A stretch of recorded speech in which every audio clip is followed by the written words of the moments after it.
Wasabi wallet. Unfairly private. What's up, everyone? I'm Ben with the BTC Sessions, and this is your daily session.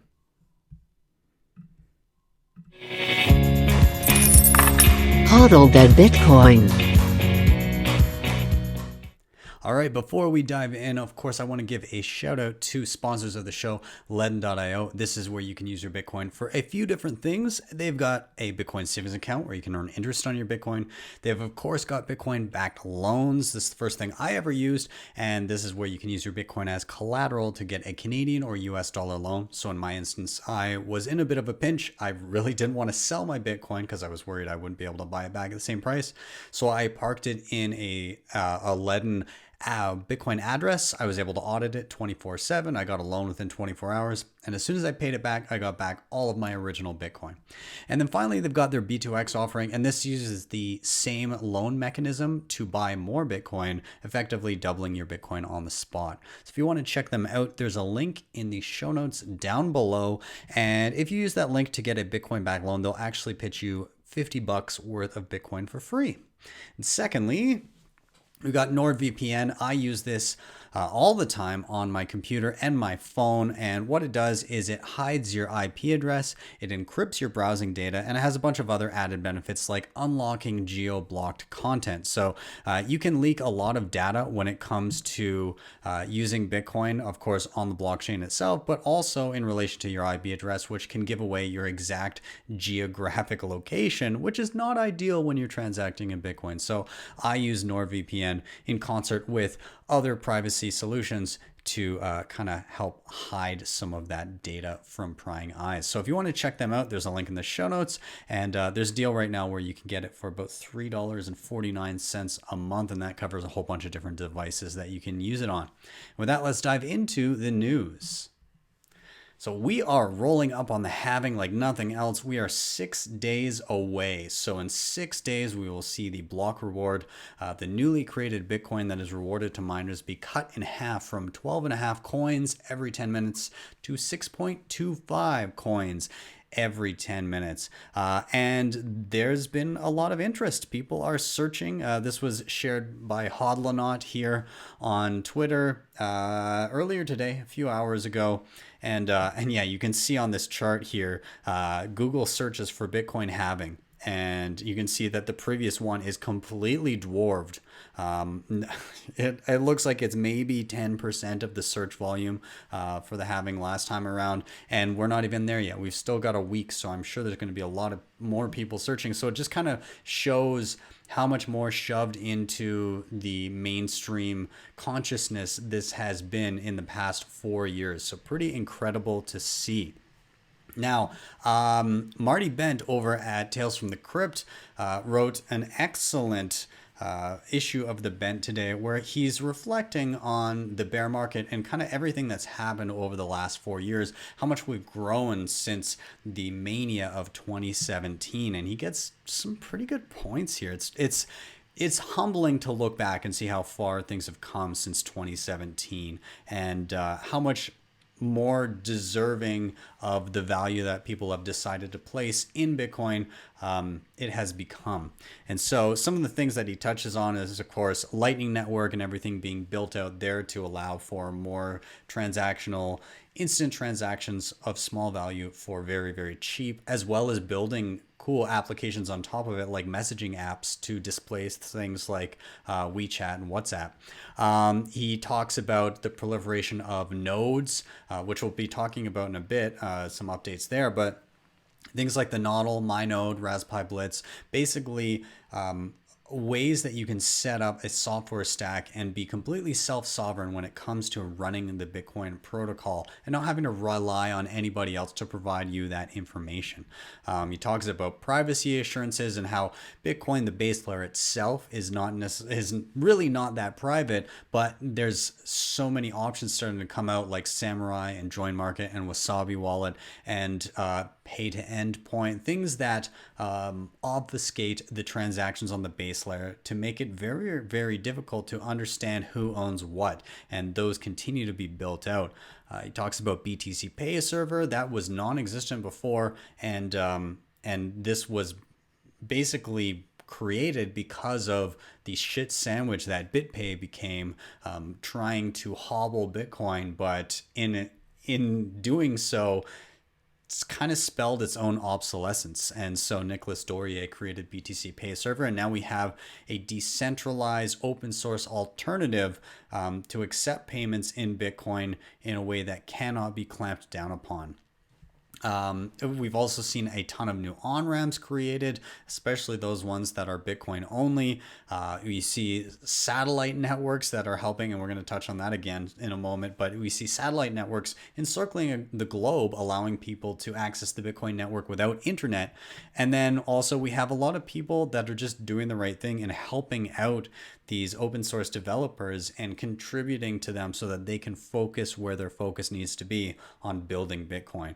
And it's, again, this article, kudos to you, Marty. Thank you for writing this, because I've got to say, it is very easy to forget how much has been done in the past few years. And this was an excellent summary.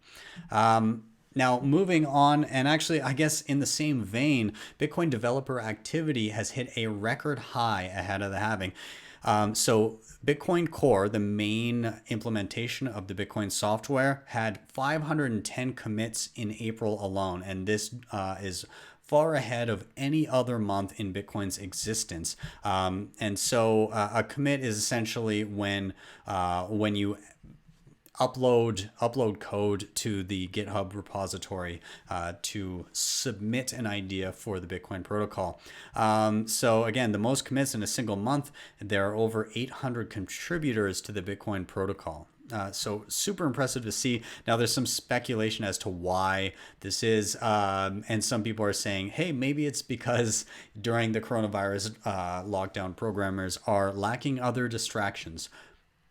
Probably a good guess. Anyway, so let's move on there.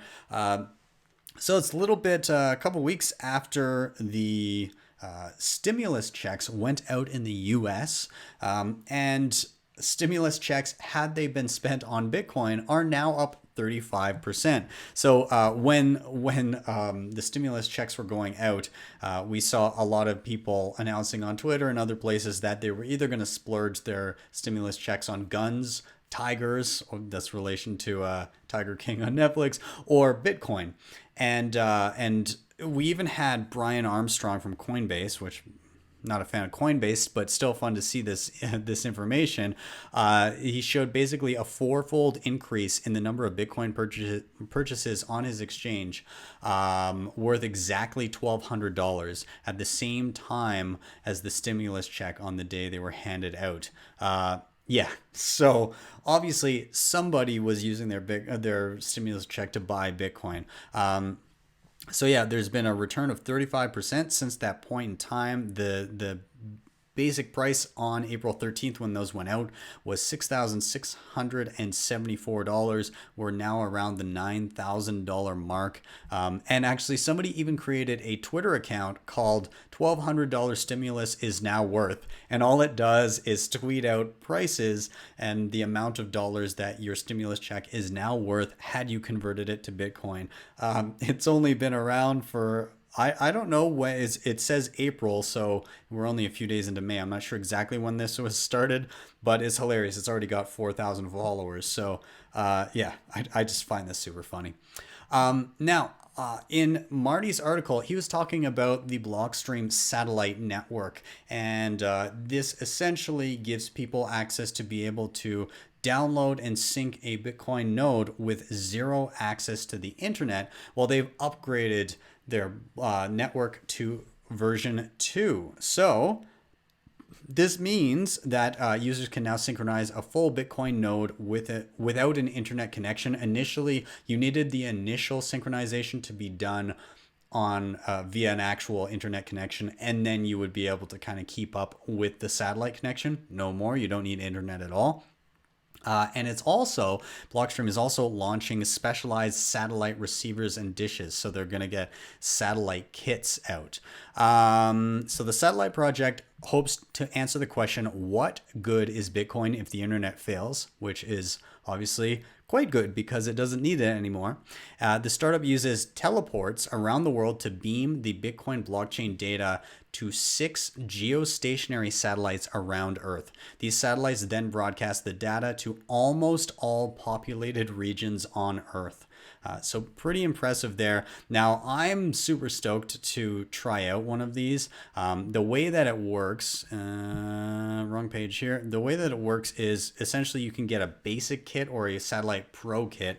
Now, I should note that you can also do this without these kits. You can build this on your own. You would just need like a satellite receiver that you have already, and then you'd need to do a little bit of coding here. Here they kind of send you something out of the box, the basic kit and the pro kit. And the way that this works is you can also get, you need to get a separate antenna kit. You can get the flat panel from Blockstream, or you can use like your own again, your own satellite. But the pro kit is to go to multiple devices in the same network, whereas the basic just goes to one. There's a few other differences here. I won't get into the technicals of it, but I don't know, pretty cool stuff that I would like to try out. And also, I think pretty good marketing from Blockstream, because I don't think they were anticipating so much interest in this when they first launched the network. But it got a lot of buzz all over Twitter. And then people started asking for satellite kits. And I mean, all they're doing here is just kind of catering to demand. So, but yeah, you can literally get Bitcoin block information from space now. Well, you could before, but now it's getting easier and easier. So kudos to Blockstream. I think this is a fantastic thing. And again, just another point to shut people down when they say, well, it's not going to work if there's no internet. Yes, it is. Okay, moving on. And again, a lot of this is in the same vein of Marty's letter here, but updated version of myNode BTC. I've, of course, done a walkthrough tutorial to set up myNode and how to connect some of your wallets with it. But they have a new update. One thing that I really like, they've got the countdown to the block halving. They've upgraded LND to version 0.10.0. They've upgraded Loop to version 0.6.0. Loop helps with liquidity and helps you loop around funds without having to start, close, and restart, reopen channels. Join market to 0.6.2. Upgrade LND manage to version 0.10.1. They update Whirlpool client to version 0.10.5, which has to do with Samurai, Whirlpool, and mixing.